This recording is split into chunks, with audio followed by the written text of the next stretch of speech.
The Founding Fathers had a secret obsession, an obsession that literally shaped the buildings you see in Washington, D.C. today.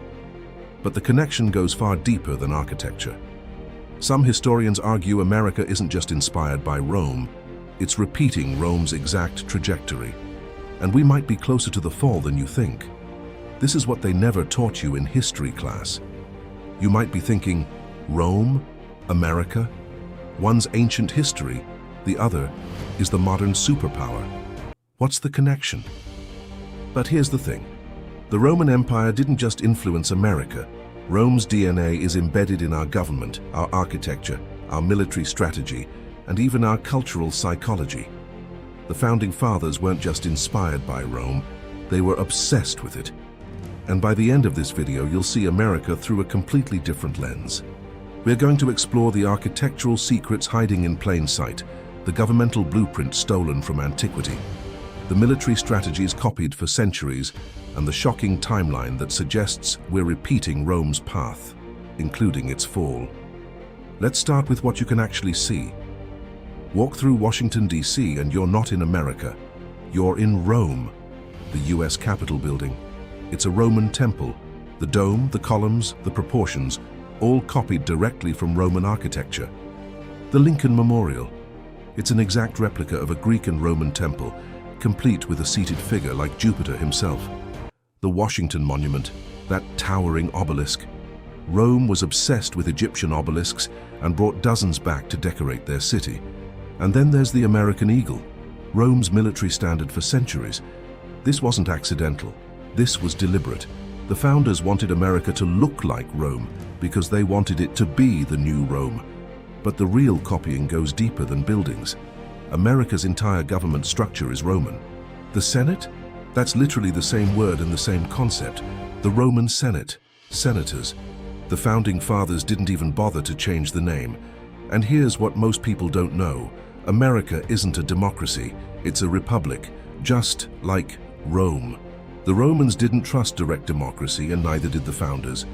They created a system of checks and balances, which comes directly from Rome's mixed constitution, balancing the power of the consuls, the Senate, and the assemblies.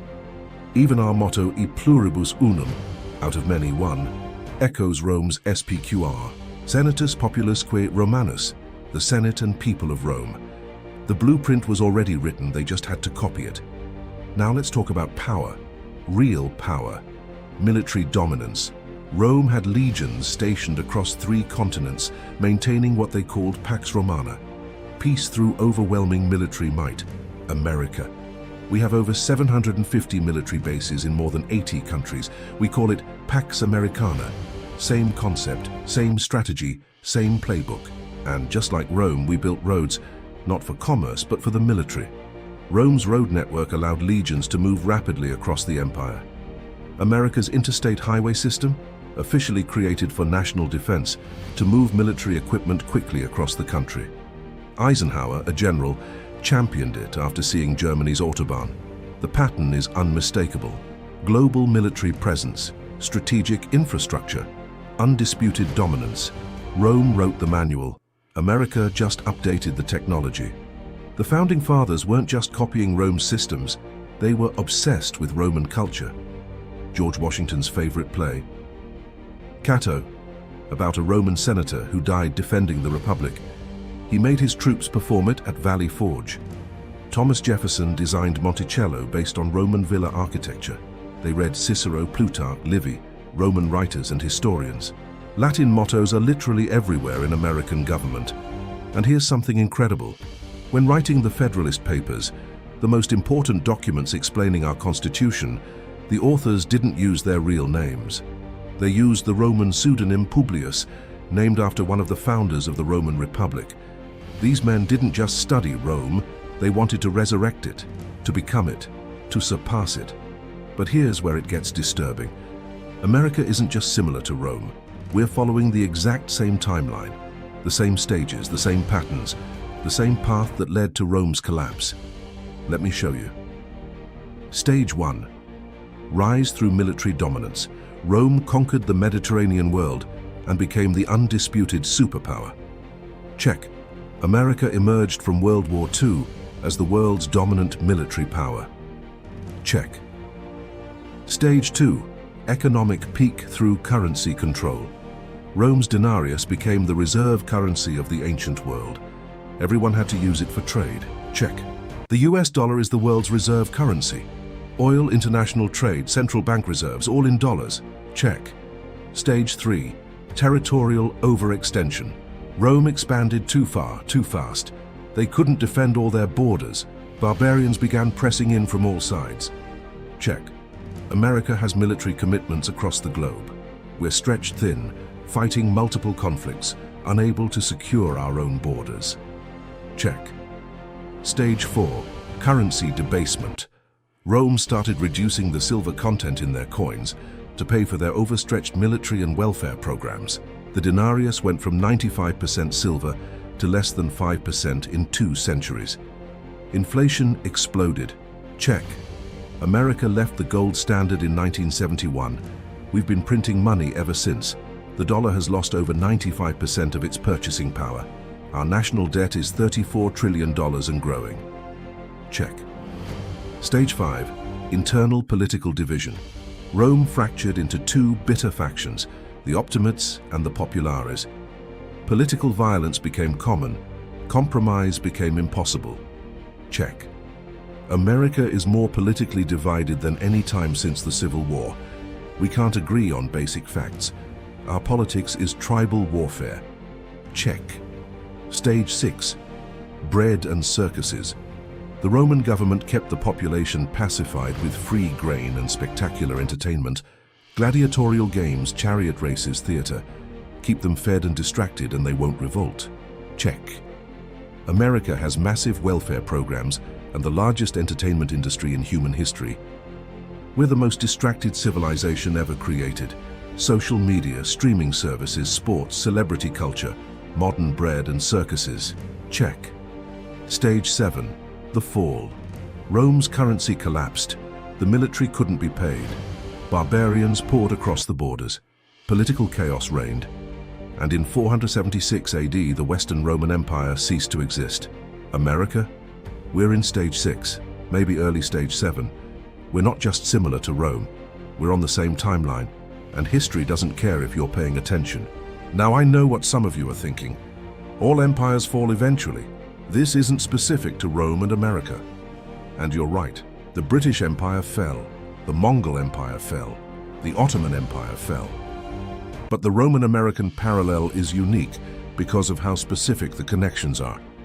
The same governmental structure, the same military strategy, the same economic patterns, the same cultural values.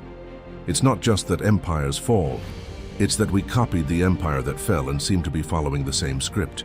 Others might argue, but we have modern technology, the internet, nuclear weapons, global trade. Everything is different now.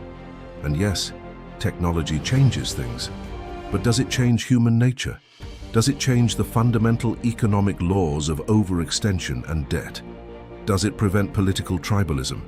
Rome had advanced technology for their time too. Aqueducts, concrete, central heating, they thought they were invincible. And some will say, America is a democracy. Rome became a dictatorship under the Caesars. True. But here's the thing.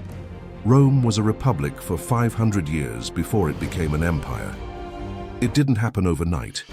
It was a slow erosion. Emergency powers that never went away. Strong men who promised to save the republic while dismantling it. Sound familiar? Here's what's haunting.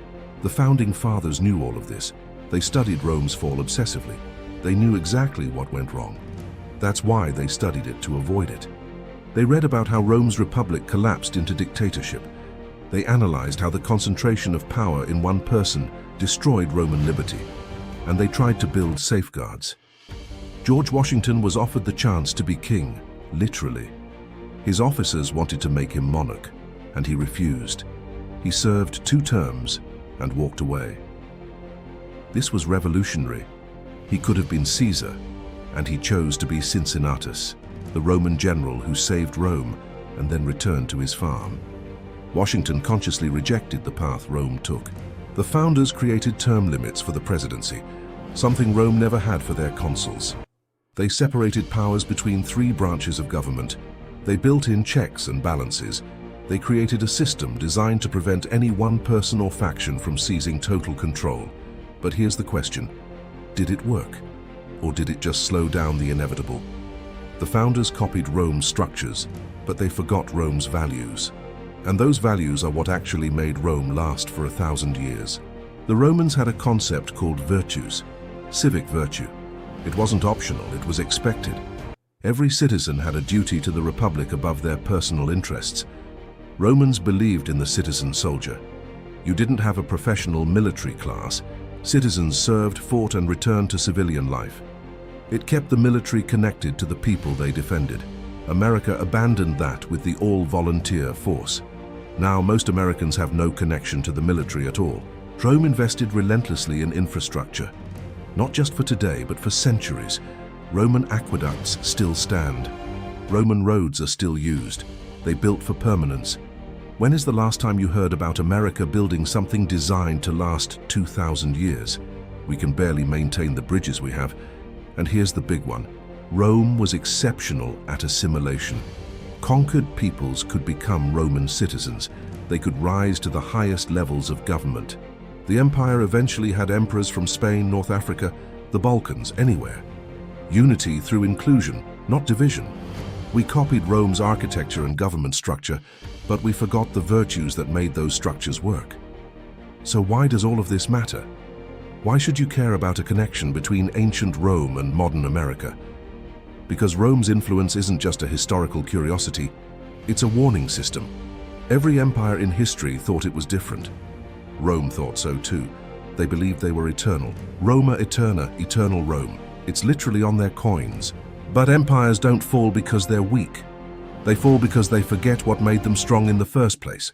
They fall because success breeds complacency. They fall because people stop participating and start spectating. They fall because citizens become consumers. Understanding this connection changes everything.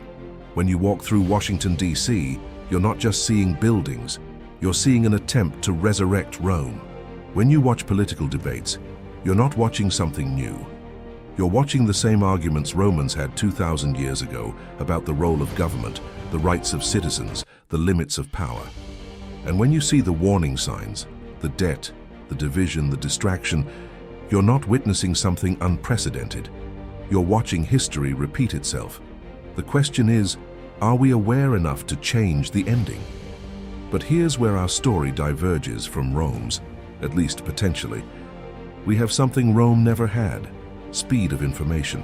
When Rome was declining, most citizens had no idea. News traveled at the speed of a horse. By the time people realized what was happening, it was too late. We can see the patterns in real time. We can study what happened to Rome and consciously choose a different path. We have democratic institutions that, if we maintain them, give us the power to change course. Rome's republic died because they let it.